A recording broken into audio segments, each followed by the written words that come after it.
Let's be real. Abandoned carts are a nightmare for e-commerce store owners. You spend money on ads, drive traffic, get the people to add to cart, and then they disappear. No sale, no explanation, and no second chance. But here's the thing. The cart isn't lost forever. In fact, a solid abandoned cart flow can recover 20% or more of those sales on autopilot. What I'll show you here is the same setup we use to recover hundreds of thousands of dollars a week for our clients. And I'll walk you through it step by step. I helped over 100 plus e-commerce brands recover over 7 figures in lost sales with simple but powerful email flows like this. We're going to break this down into a few simple points so you can set it up and start seeing results fast. What I said here isn't enough. If you want to make sure that you won't make the same mistakes, book a free strategy call with me in the description below. Right after that, check out this video where I show you how to create a high converting post-purchase flow in Klaviyo.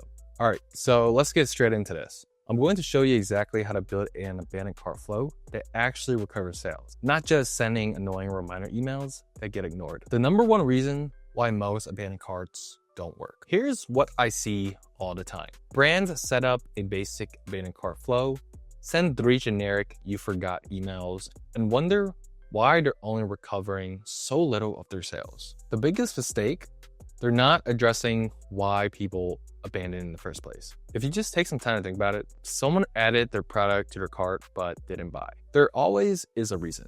Maybe they got distracted, maybe they're price shopping, maybe they have concerns about your shipping costs, shipping policies, or return. Your flows need to handle these objections systematically.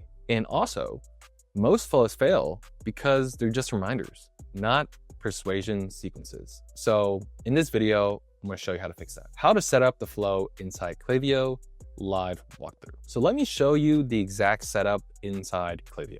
First, head over to Flows tab inside Klaviyo. Then what we want to do here is create flow. And this time, we're going to be using one of Klaviyo's built-in templates. They're solid starting points and super easy to customize. In the search bar, type abandoned checkout reminder and select that flow. Once that is created, set the trigger to checkout started. This part is critical. There's another trigger called add to cart, but we'll cover that separately in a moment here. Next, go ahead and delete the SMS path. We're going to be focusing on email here. Now let's add a third email by cloning the existing one. Make sure you add a delay between them so the messages aren't being sent back to back. Then check your trigger filters. Make sure these conditions are set to place order 0 times since starting this flow and has not been in flow in the last 7 days. This makes sure the flow only goes to people who haven't purchased. And it won't keep triggering for the same customers if they came back within a week. From here, we can add a conditional split to separate first-time customers from returning customers. Set the conditioning to check if they place 0 orders over all time. That way you can set a more tailored messaging depending on whether they're brand new or already familiar with your brand. Now a quick note on the add to cart flow. It's different from the checkout flow. The trigger here fires early in the buying journey, so it's best to adjust the call to action accordingly. You can build a similar flow using the add to cart trigger, but tweak your messaging to match the buyer's mindset. Maybe add a little bit more product education, social proof, or urgency. Here's a breakdown of the typical add to cart trigger so you can plan that out effectively. Best timing for sending each email. Timing is everything in abandoned cart flows. Timing is everything with abandonment emails. And here's how the sequence works. Email 1 to 2 hours after abandonment. This catches people who just got distracted or had to step away. Keep it simple and just remind them of what they left behind. In the first email, you shouldn't add any discounts or anything because this catches people who got distracted and had to step away. You want to keep it simple and just remind them what they left behind. Remember, a lot of mistakes I see is people adding discounts in this first email. You don't want to do that just yet. Email 2, 24 hours later. Now we're adjusting the objections. This is where you handle concerns about shipping, quality, returns, or whatever typically stops people from buying. You can also test this out with email 1 too, adding those objections there as well. In this email, you can always add a discount, something to get them over the edge. Email 3 should be sent 24 to 72 hours later, depending on how aggressive you want. This is your urgency reminder. Tell them that there is a limited time offer, scarcity, or whatever pushes them to the final purchase. Just a reminder, don't send emails too quickly. You'll annoy people. Don't wait too long because they'll also forget about you entirely. What to say in each emails with proven subject line. Email 1 is your gentle reminder and social proof email. Subject lines you can use is still thinking about it or your cart is waiting for you. The content of this is show exactly what they're leaving behind. And then you also want to include social proof like join the 10,000 happy customers and also show recent reviews as well. No discounts yet because many people will still buy without it in this email. Email 2 is your objection handling and value reinforcement. Subject line is question about X product or here's why customers love us. This is where you address the big concerns. Talk about the return policies, shipping speed, product quality, include testimonials that specifically address common objections. If you're going to offer a discount, this is where you want to introduce it. Email 3 is urgency plus final offer. Subject lines you can do is last chance for your cart or 24 hours left. You want to create genuine urgency. Maybe the discount expires, maybe inventory is limited, but make it real and don't fake it. Include your strongest call to action and make it easy to complete that purchase. How to add urgency without being too pushy. Here's the thing about urgency. It works, but only if it's authentic. Don't say only 2 left in stock if you have 200 units. People are not stupid. A lot of e-com founders need to realize that people aren't stupid. Like they know if you have actually 2 left in stock or not. Instead, use time-based urgency.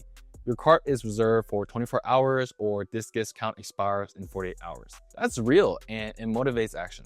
Another approach, seasonal urgency.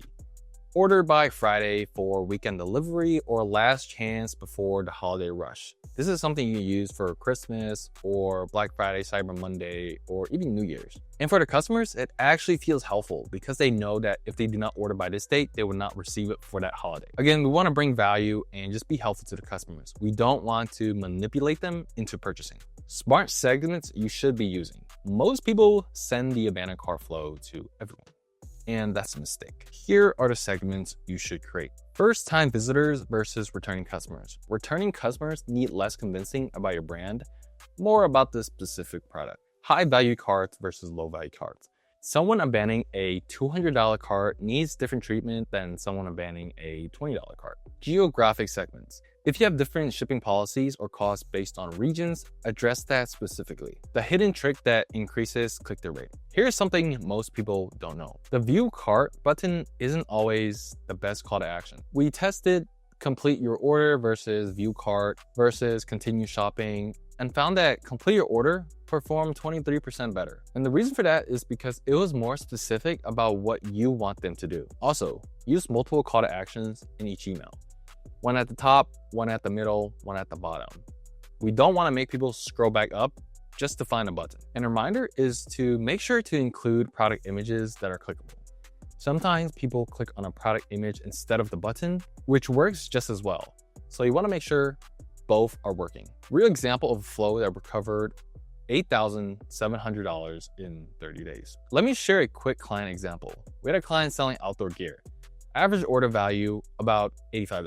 Their basic abandoned cart flow was recovering maybe $1,200 per month. Here's what we changed. Email 1. In email 1, instead of showing the abandoned product, we showed it being used in action. Social proof from real customers using their gears outdoor. In email 2, we addressed their number 1 objection, which was durability. We included a video of their products being stress tested, plus we also introduced their lifetime warranty. In email 3, we created urgency around the seasonal demand. Hiking season is starting, gear up now before the rush. With those simple changes, the result of that is they went from recovering $1,200 per month to $8,700 in the first 30 days. Same traffic, same products, just better messaging that addressed the real customers' concerns. The most important thing was understanding that people weren't abandoning because they forgot. They were abandoning because they had doubts. Once we addressed those doubts systematically, conversions skyrocketed. And one more tip here. Here's something you can instantly improve your results. Personalize the from name.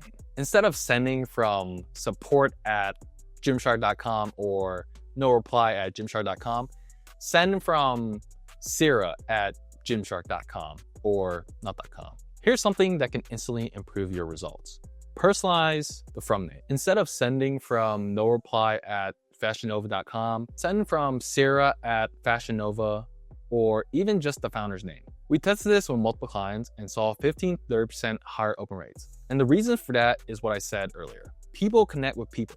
not brands. So just wrapping it up, remember, abandoned cart flows aren't just about reminding people on what they left behind.